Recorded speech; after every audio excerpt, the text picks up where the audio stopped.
Hey Sam, I have a problem. I don't know if I should go out to a party tonight and drink or if I should stay home and study. Go.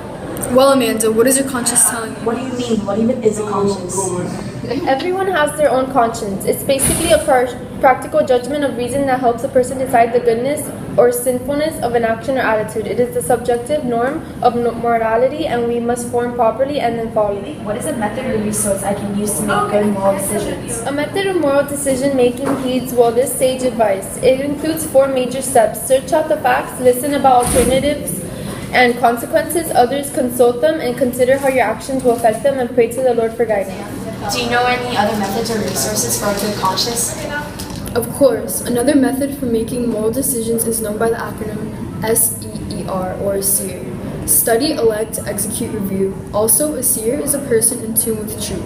A seer is also called a prophet, that is, someone gifted with profound moral insight and remarkable powers of expression. From a biblical point of view, prophets listen to God's word, recognize its truth, and then announce it and put it back into action. Oh, that's cool. Do you happen to know the proper ordering of conscience? Why, yes, Amanda. The proper ordering of conscience should begin with clear and good conscience.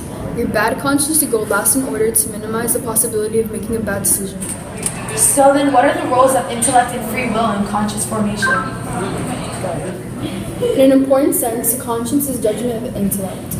Therefore, conscience is concerned with discovering objective truth, so we do not simply act on our feelings or preferences.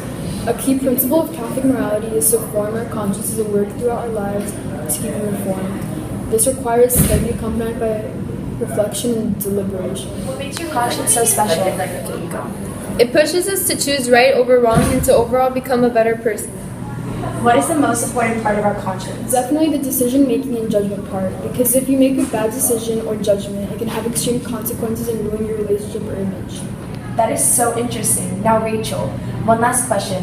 What do all of our consciences have in common? What are the steps to building up my conscience? Study. Never do evil so good may result from it. A good end does not justify evil means to attain it. Do to others whatever you would have them do to you. Love your neighbor as yourself. Elect. After studying the issues involved in a particular situation, it is time to elect. That is, to choose the right course of action. Your decision should ultimately be based on whether your proposed action is consistent with who you are as God's special creation made in His image. Third step, execute. Execution is the next part of making a moral decision. This involves putting into action what you have decided in conscience is the right course of action for you right now. Execution involves responsibility. You must do what your conscience tells you is right. If you do not do so, you sin. The fourth step is review. Review the situation and think it through and see if it's worth it. Are you going to go to the party and drink tonight? No.